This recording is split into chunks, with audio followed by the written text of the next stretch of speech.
And now, from Pensacola, Florida, it's Within Reason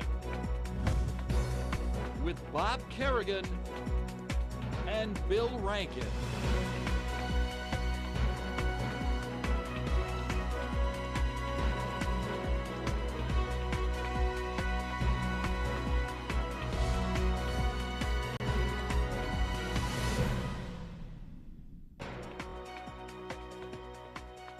Well, good evening and welcome to Within Reason. Bob Kerrigan and Bill Rankin here tonight. Happy to be here. We're going to try to not contribute to what we're hearing is widespread campaign fatigue. We're not going to be talking too much about the campaign tonight, maybe a little bit. Not too much. Did you get arrested in the downtown mass arrests and detention? I did not. You I heard it was.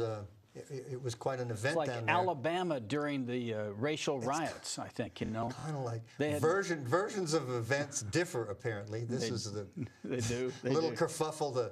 The mayor apparently made some comments about the police herding the participants out with sirens. I don't know, was it bullwhips and shotguns or maybe just the sirens? It was different reports. Flashing lights, horn honking and sirens. Now, on behalf of the police, you got to assume, I've never been to gallery night. I mean, nothing against it, because I know a lot of people who like it.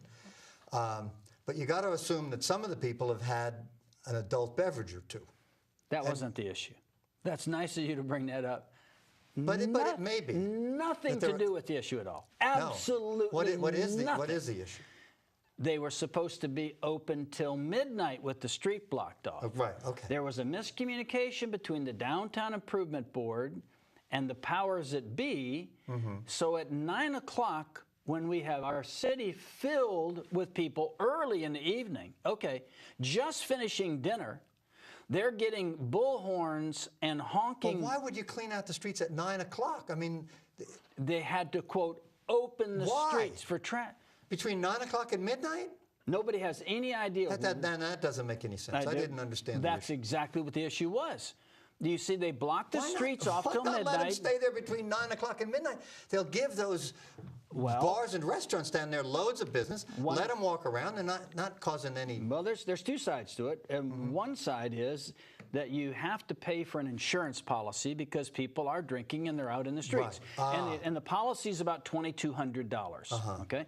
Well, in the past, the Downtown Improvement Board has financed that and paid that policy among their meager funds that weren't spent for all the staff. That's one thing they did. So there's a little money left after they pay the staff. We weren't sure there was any. Well, not much. But in any event, apparently that wasn't paid. And so at 9 o'clock, they had to end the downtown event. Because the insurance policy expired at 9 o'clock. It was the manner in which it was handled by the police department, which is the core of the problem. Right now, my question to you was, were you one of the several thousand people that were arrested? And I think you said no, you weren't. I was not. I'm sure several thousand people were not arrested at gallery night. That may have been a slight exaggeration. Slight exaggeration. No, here's what happened. When apparently it was packed, you know, as gallery night. It's wonderful for downtown. Apparently then at exactly 9 o'clock, like somebody's going to turn into a pumpkin or something, they started making these announcements that clear the streets. It'll clear the streets immediately. You know, like that. And I think some people were a little offended by that because they were being pushed onto the sidewalk, which there was no room. Because they'd been out in the street, So the question is, and I guess... And then the mayor apparently made a comment, or was reported to have made a comment, about the tactics. The mayor was there with his wife and his child and other city officials, And so the response by the police department was he didn't act like he normally acts. You know, there's a little rub here. You know, you know what the rub is, I know what the rub is. The rub is that there's a big fight going on about the pension. And there are some people, we don't know if it's true, it's not fair to suggest it till we know more about it. Some people suggest that this really was an effort to embarrass the mayor at the expense of all of the people who came downtown. And so I think that was successful. That's not totally inconsistent with the way they behave. You go all the way back to the origin of the problem. The origin of the problem is the city cannot afford public sector pensions, period. We spent a lot of time on it. Dave Penzone, who knows a lot about it, came out here. All the ad valorem taxes the city collects adds up to something like $12 million, and just for pensions, we're not talking about salaries or gas for the cars or anything, just pensions is more than that. And it's unsustainable, and it's got to change. In the city, it has the goal of getting out of the defined benefit pension plans, which is where, you know, if so much service, you're going to get so much money no matter what, and the city has to come up with it. Well, there's a major fight brewing.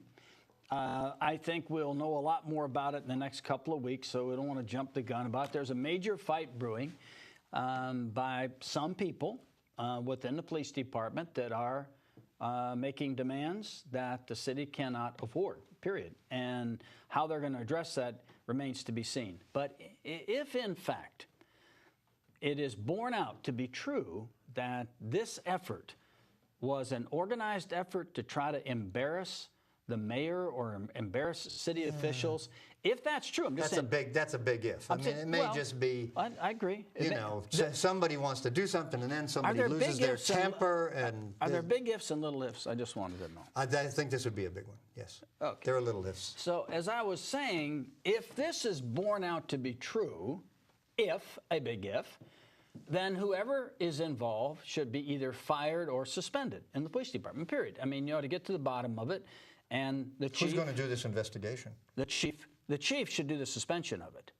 I think the investigation is going to follow from people coming forward who were witnesses to everything that happened. And I think it's going to be uncontested what actually happened. But if it is proved, I say regardless of what happened, if it's established that this was organized to cause embarrassment, then I think then the line has been crossed. And your point is that's a big if. I agree it's a big if. My only point was if that's what happened, then the chief needs to fire these people. Right. Needs to fire them and needs to take action. Yeah, that's just wrong. I mean, you can't be using all that authority you have, a big if, all that authority you have as a police officer. You can tell people to move and they have to move. And yes.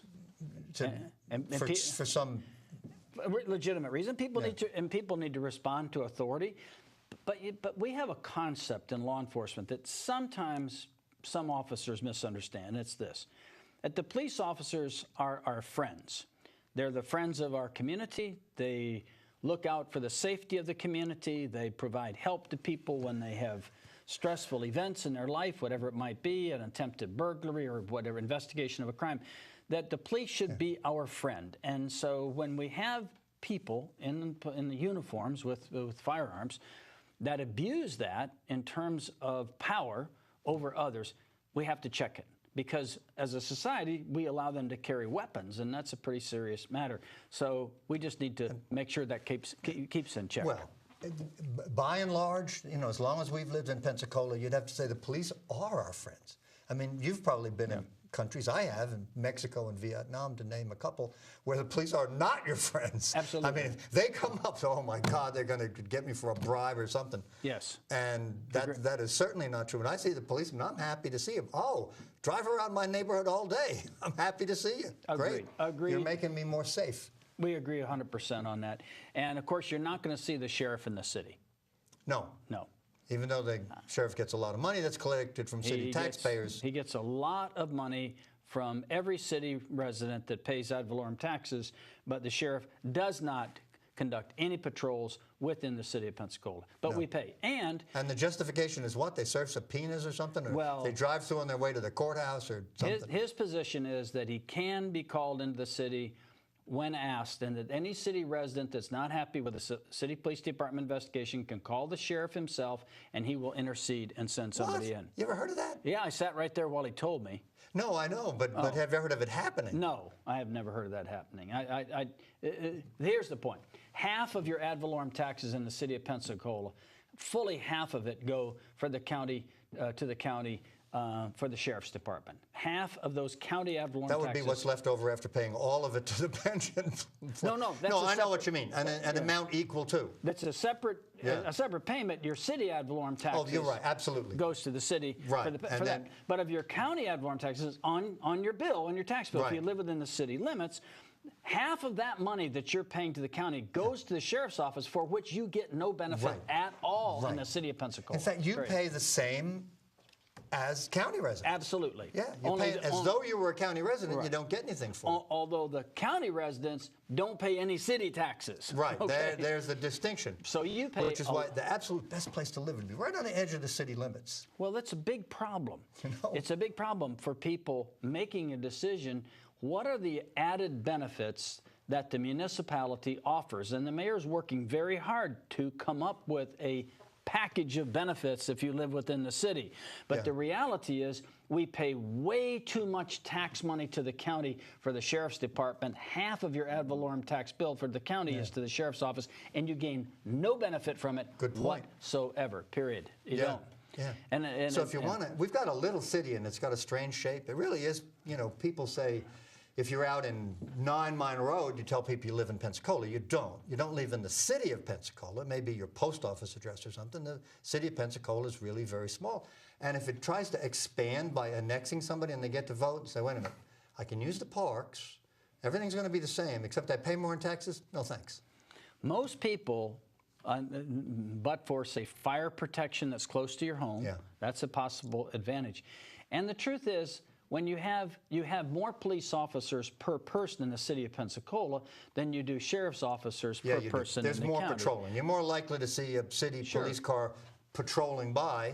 You are. Because you have more law enforcement per capita. Yeah, but the solution, in my view, the fiscal solution for the city and county is to eventually phase out the city police department, period, and to have one county law enforcement agency for the entire county that is that the patrol people are allocated based on population density, and so you have more people in more dense areas. But we cannot justify, but we're running out of money. We can't justify paying both these agencies. And you know, I really like the city police. I like having the city police, but what you'd have to say, there's an old joke that I'll tell you. What you'd have to say is, we love you guys, but sorry. You know, this is you know, those Anna Nicole Smith guys, the young woman who marries the old guy and he's got a lot of money, and the old guy in this circumstance says to the young woman, "Well, would you love me if I lost all my money?" And she said, "Oh, of course I'd still love you. I'd miss you, but I'd still love you." And that's kind of where we are with the city police, you know. That's right. Well, they, you know, by history, there's been plenty of money. Now there's not plenty of money. Now we have to start looking at creative solutions of consolidation of goods and services, and even within the city, and the mayor's working on this now, consolidation of dealing with certain vendors. You know, there are some agencies in the, that are enterprises that'll enter into a contractual relationship with a third party that is totally independent of a contractual relationship that another enterprise of the city or the city itself has entered into with the same vendor. In other words, they don't have a consolidation with that vendor. And so all of this has been going on for years because there have been little pockets, little centers of power within the city of Pensacola. What you hear from the good old boys, the entrenched, and we've heard, oh, that's so-and-so's deal. Can't mess with that. Can't mess with that. Certain things have to be protected from anybody interfering. Well, the truth is we're just running out of money. We don't have it. People are taxed to death. We are a community that's not very affluent, and we have to figure out creative ways to consolidate our governments and to, in my judgment, eliminate this overlap of law enforcement. You know, we pay enough money in taxes to the county, if you're a city resident, to completely support a full-scale law enforcement assignment in our community, within the city, from the sheriff's office. You wouldn't even have to have a city police department. You wouldn't have to have it. Now, of the taxes that you pay, the ad valorem taxes you pay, yes, you can say that all those ad valorem taxes go to pay pension, and in fact, insufficient. Now, that's not just the police. That's all the public all employees. The public sectors. But you've got a huge budget allocated to the police department that comes out of city revenues. Yeah, of course it does. So if you didn't have to pay the police department, you'd have major tax relief for everybody in the city of Pensacola. Major tax relief, which we should get. It's a knotty problem. It is a knotty problem. Tough problem. It's a very tough problem, yeah. So what else? But it has to be solved. Well, we have to address the issue. What is the issue? We don't have sufficient funds to pay these enormous pension obligations and to continue functioning as a viable metropolitan area. We don't have it. It's going to break the city. What's happened in other cities, the city's going to pay these obligations. It's not that the city's going to go broke, but they're going to have less money for some of the things you like parks and other services that the city delivers. And the city's already cut down pretty significantly on city employees. And for that reason, to save money. And less police protection, less everything. You could have that. Less everything, unless we figure out a way, as I say, the consolidation of basic services for the citizens is just overdue. But there hasn't been a serious effort to address it because we haven't had this fiscal cliff for our city, our cliff for our community. Yeah. We haven't faced a fiscal cliff. We're close to it. And because if you want to get elected, for some of these offices, I don't know why you would want to, really. But if you want to get elected, then in the past, if the public sector employees and their unions support you, you're good. The teachers support so-and-so for the school board. The police support so-and-so. And people think, well, they're good for our children or good on crime. No, they're just more money for the organizations. That's what's going on. Yeah, the leaders of the organization wield the power and get the benefits. Right. And really it doesn't inure to anybody else's benefit. And it's the same thing with all of these pockets of employees that are paid from taxpayer funds. The thing has gotten all reversed.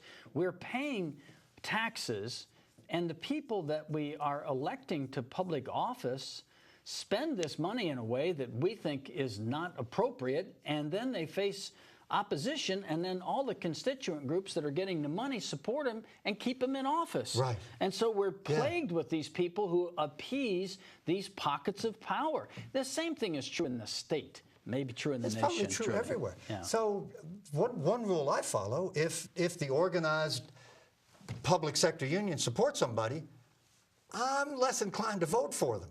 It's so because they're going to probably give away too much taxpayer money to these groups. Sad to me because I'm a strong advocate for unions. I believe in unions. I think unions are essential for a balance against managerial overpowering. But don't you think public sector unions are different?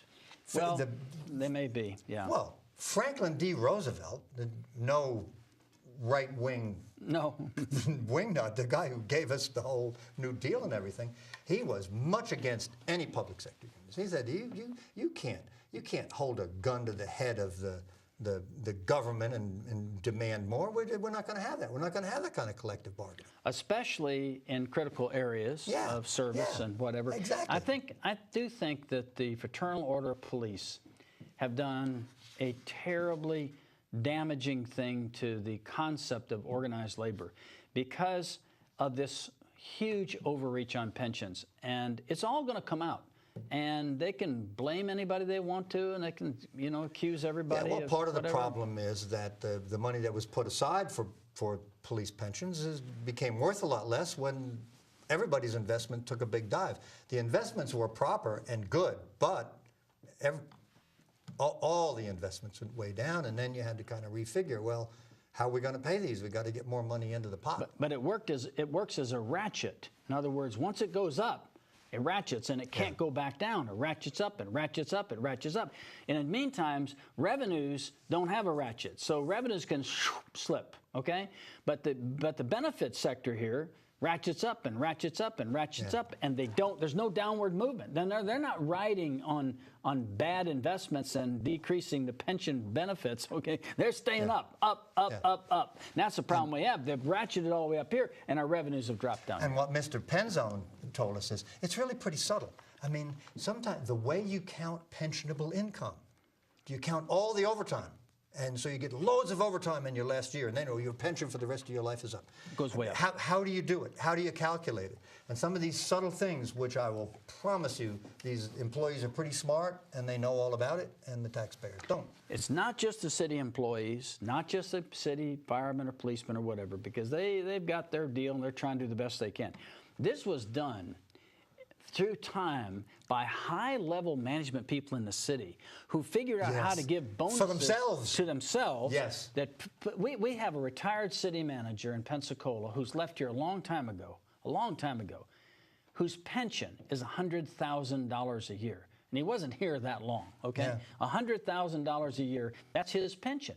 And he doesn't live in our community, doesn't live in our state. He lives someplace else, and he's been drawing it for years and years and years and years. And will till he dies. And if it's anything like the police pension, if his wife outlives him, she gets it. I'm not sure that's the we don't know. That's true for the current police pensions. Current police pensions. And then there's a big issue about closing the pension fund, which the city wants to close it so that we don't keep putting more people in here to cause the problem and putting in the state retirement system. And the current union doesn't want to do that. Well, a lot of the current employees, I mean, the deal you make with the current employees, we're going to leave you alone, but any new hires now, nobody's promising them anything except what the deal is when they're hired on. The union doesn't like it. The union doesn't like it because it dries up their potential new members. All right, we're going to come back here in a few minutes, and then after the second segment, in about 20 minutes, Bill and I are going to talk about our views about the national presidential race and some thoughts about it to share with you. And we have some other interesting things we're going to talk about, including more information on the 10 most irritating things waiters do. I just was going to ask you. Well, we'll come back and discuss that. Stay with us.